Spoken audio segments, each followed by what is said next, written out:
Hello everyone, good afternoon all of you and welcome to Mastermind classes. How are you dear? I hope you are very fine. Today we are going to discuss about your paper Golden India after Independence.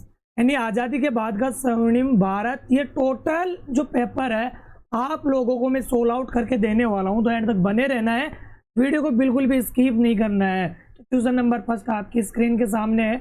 जो यहाँ पे नया जुड़ता जा रहा है please एक बार comment कर दीजिएगा आपका कितना स्कोर बन रहा है। पूरा पेपर आप लोगों को मैं देने वाला हूँ, पूरा सोल आउट पीडीएफ देने वाला हूँ ना। पीडीएफ है यहाँ पे पूरी आपको मिल जाएगी, है ना बेटा, जो यहाँ पे जुड़ चुके हैं। और इसी तरीके से आपको जो नेक्स्ट पेपर आपका रहने वाला मंडे का इंग्लिश का, तो आज रात 8 बजे आप लोगों को लाइव क्लास के अंदर मैं देने वाला हूँ।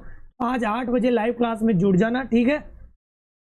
तो देखिएगा फर्स्ट क्वेश्चन है, अनिष्टों का अनिष्ट की संख्या किसे के द्वारा दी गई। तो यहाँ पे ए ऑप्शन करेक्ट हो जाएगा, दादा भाई नौरोजी करेक्ट आंसर हो जाएगा। ईस्ट इंडिया कंपनी को भारत में व्यापार करने की अनुमति कब मिली, तो बी ऑप्शन करेक्ट आंसर हो जाएगा 1600। वर्मा समाज की स्थापना किसके द्वारा की गई, तो ए ऑप्शन आंसर हो जाएगा राजा राम मोहन राय। नेक्स्ट क्वेश्चन, आधुनिक हिंदी साहित्य के जनक के रूप में किसको जाना जाता है। तो अगर हम यहाँ पे बात करेंगे क्वेश्चन नंबर 4 जिसका करेक्ट आंसर हो जाएगा डियर, यहाँ पे पूरी पीडीएफ आप लोगों के सामने है। यहाँ पे मैं एक बार बता देता हूँ आप लोगों को, क्वेश्चन नंबर 4 है जिसके अंदर डी ऑप्शन करेक्ट आंसर हो जाएगा, ठीक है। डी ऑप्शन करेक्ट आंसर हो जाएगा, भारतेंदु हरिश्चंद्र करेक्ट आंसर हो जाएगा आधुनिक हिंदी के ना। इसके बाद में क्वेश्चन नंबर 5 है, रेगुलेटिंग एक्ट कब पारित किया गया था, तो 1773। सी ऑप्शन करेक्ट आंसर हो जाएगा, ठीक है। सी ऑप्शन करेक्ट आंसर हो जाएगा। साइमन कमीशन भारत में कब आया था, द ऑप्शन करेक्ट आंसर हो जाएगा 1928, है ना।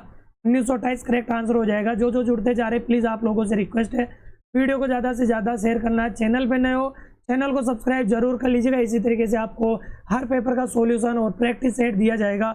जो भी पेपर आपके एग्जाम में आएगा गेस्ट पेपर आपको मिलने वाला है। वेदर इंडिया पुस्तक किसके द्वारा लिखी गई, तो यहाँ पे करेक्ट आंसर हो जाएगा ए ऑप्शन जवाहरलाल नेहरू।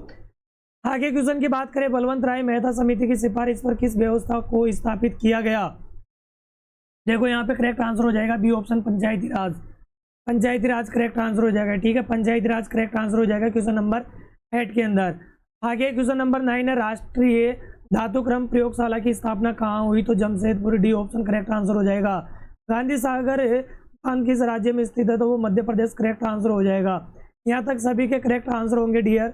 यहाँ तक 10 क्वेश्चन आप लोगों के जो ऑप्शन वाले क्वेश्चन थे एमसीक्यू करेक्ट हो गए होंगे। इसके बाद में जमशेदजी टाटा ने लोहा एवं इस्पात उद्योग का शुभारंभ सन 1900 में किया था।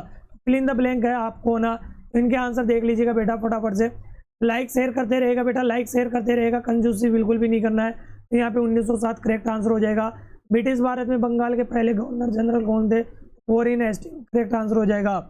भारत में प्रकाशित होने वाला पहला समाचार पत्र कौन सा था, बंगाल गजट करेक्ट आंसर हो जाएगा।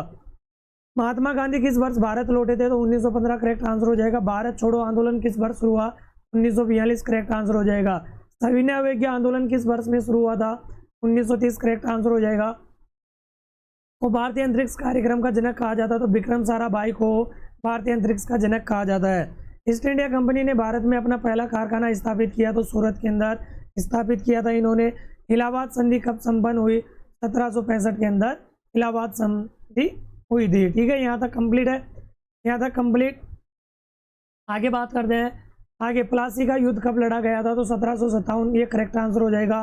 केंद्रीय औषधि अनुसंधान संस्थान की स्थापना कब हुई थी, जल्दी जल्दी आंसर बता रहा हूँ, आप फटाफट से देख लीजिएगा। लखनऊ करेक्ट आंसर हो जाएगा। इसके बाद में आगे बात करें बेटा, जो जुड़ता जा रहा है प्लीज़ आप लोगों से रिक्वेस्ट है शेयर ज़्यादा से ज़्यादा करना, प्यारी से एक कमेंट कर दीजिएगा।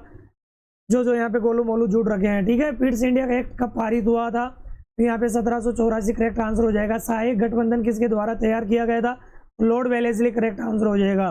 योजना आयोग की स्थापना कब हुई, तो 15 मार्च 1950 करेक्ट आंसर हो जाएगा। यानी योजना आयोग की स्थापना भारत सरकार द्वारा 15 मार्च 1950 को की गई थी। अब इसका खैर नाम बदल दिया गया नीति आयोग, है ना बेटा। ये करेक्ट आंसर हो जाएगा अपना, डन है। इसके बाद में दक्कन में कृषक विद्रोह कब हुआ था, तो 1875 करेक्ट आंसर हो जाएगा। दक्कन में कृषक विद्रोह मुख्य रूप से 1875 में महाराष्ट्र के पुणे और अहमदनगर जिलों में हुआ था। भारत के परमाणु ऊर्जा आयोग की स्थापना हुई थी 1 मार्च 1948 के अंदर, करेक्ट आंसर हो जाएगा। उद्देश्य प्रस्ताव किसने प्रस्तुत किया था, तो जवाहरलाल नेहरू करेक्ट आंसर हो जाएगा डियर। संविधान सभा में उद्देश्य प्रस्ताव की पंडित जवाहरलाल नेहरू द्वारा 13 दिसंबर 1900 को प्रस्तावित यानी प्रस्तुत किया था। जलियांवाला बाग हत्याकांड कब हुआ और कहाँ हुआ? तो 13 अप्रैल 1919 करेक्ट आंसर हो जाएगा। जल्दी आंसर इसलिए बता रहा हूँ डियर, मेरे को 9th क्लास की भी क्लास लेना है, इसलिए है ना। जनरल डायरीज के द्वारा किया गया था ना ये। 29 नंबर का क्वेश्चन है, भारत की प्रथम पंचवर्षीय योजना की अवधि क्या थी? 1951-1956 करेक्ट आंसर हो जाएगा। भारत में प्रथम पंचवर्षीय योजना की अवधि ये थी। नेक्स्ट क्वेश्चन की बात करें आगे, प्लॉन्ड इकोनॉमी की फॉर इंडिया पुस्तक किसके द्वारा लिखी गई? बेटा आप आगे मैं बाद में बताऊंगा, पहले चैनल को सब्सक्राइब करो। यार कंजूसी बहुत कर रहे हो, इतने लोग जुड़े हुए और आप सब्सक्राइब नहीं कर रहे हो। इतनी मेहनत करके आप लोगों के लिए मैं पीडीएफ तैयार कराऊँ। पीडीएफ बेटा वीडियो की डिस्क्रिप्शन में टेलीग्राम चैनल का लिंक है, वहाँ से डाउनलोड कर लेना आराम से, है ना। फटाफट से पहले सब्सक्राइब करो, सब्सक्राइब करो बेटा। यार मतलब हम जो इतनी मेहनत कर रहे हैं, हमारी फैकल्टी जुड़ी हुई है, टाइपिंग करना बहुत बड़ी मुश्किल बात होती है। इसके बाद में आगे बात करते हैं पंचवर्षीय योजना के मुख्य उद्देश्य क्या है। तो एम विश्वेश्वर है, तो इसका करेक्ट आंसर हो गया आगे पंचवर्षीय योजना, आर्थिक विकास, आत्मनिर्भरता और सामाजिक न्याय। यानी पंचवर्षीय योजनाओं के मुख्य उद्देश्य में तीनों आर्थिक विकास, आत्मनिर्भरता प्राप्त करना, रोजगार सृजन, गरीबी उन्मूलन और सामाजिक न्याय सुनिश्चित करना शामिल है। रेतवारी भू राजस्व व्यवस्था से आप क्या समझते हैं? रेतवारी भू राजस्व व्यवस्था ब्रिटिश भारत में भू राजस्व की एक प्रणाली थी, जिसमें सरकार और व्यक्तिगत किसानों के बीच सीधा समझौता होता था और किसान सीधे सरकार को कर का भुगतान करते थे। ये करेक्ट आंसर हो जाएगा। भारत संविधान के आधारभूत सिद्धांत एवं मूल मान्यताएं कौन कौन सी है? लोकतंत्र, संप्रभुता, धर्मनिरपेक्षता और सामाजिक न्याय। इसके बारे में डिटेल में आप लोगों को लिखना था ना, डायरेक्ट नहीं लिखना था। भारत में परमाणु ऊर्जा कार्यक्रम के उद्देश्य क्या है? भारत में परमाणु ऊर्जा कार्यक्रम के उद्देश्यों में राष्ट्रीय सुरक्षा सुनिश्चित करना, शांतिपूर्ण उद्देश्यों के लिए परमाणु ऊर्जा का उत्पादन करना और कृषि व चिकित्सा जैसे क्षेत्रों में अनुसंधान और अनुप्रयोगों को बढ़ावा देना शामिल है। धन निष्कासन से आप क्या समझते हैं? धन निष्कासन का सिद्धांत देखिएगा, ये पूरा आराम से आप पढ़ लीजिए। धन निष्कासन का सिद्धांत एक आर्थिक सिद्धांत है जो ये बताता है कि किसी देश की संपत्ति पर धन और वस्तु जैसे मूल्यवान संपत्तियों के बहिर्वाह का नकारात्मक प्रभाव कैसे पड़ सकता है। तो आप पूरा डिटेल के अंदर पढ़ लीजिएगा, है ना बेटा। पूरा आप लोगों के सामने है, पेपर आप लोगों के सामने है, जल्दी जल्दी पढ़ लीजिएगा। संविधान सभा के गठन की प्रक्रिया बताइए, ये आंसर है इसका। पीडीएफ के अंदर मिल जाएगा आप लोगों को, है ना बेटा। पीडीएफ के अंदर आप लोगों को देखने को मिल जाएगा। आगे क्वेश्चन में धीरे धीरे स्क्रॉल कर रहा हूँ, तो आप देख लीजिएगा बेटा, है ना। लॉन्ग क्वेश्चन आप किस तरीके से करके आए हो, वीडियो पॉज करके आराम से देखते रहिएगा इन क्वेश्चनों को, या फिर आप पीडीएफ के अंदर इनके सॉल्यूशन देख लीजिएगा, क्योंकि मुझे 9th क्लास की भी क्लास लेना है। इंग्लिश का उनका पेपर था आज। इसी तरीके से बेटा आपका मंडे का जो पेपर रहने वाला वो मैं आपको देने वाला हूँ। आज 8 बजे जुड़ जाना, उसके अंदर से आपको एग्जाम में क्वेश्चन देखने को मिलेंगे।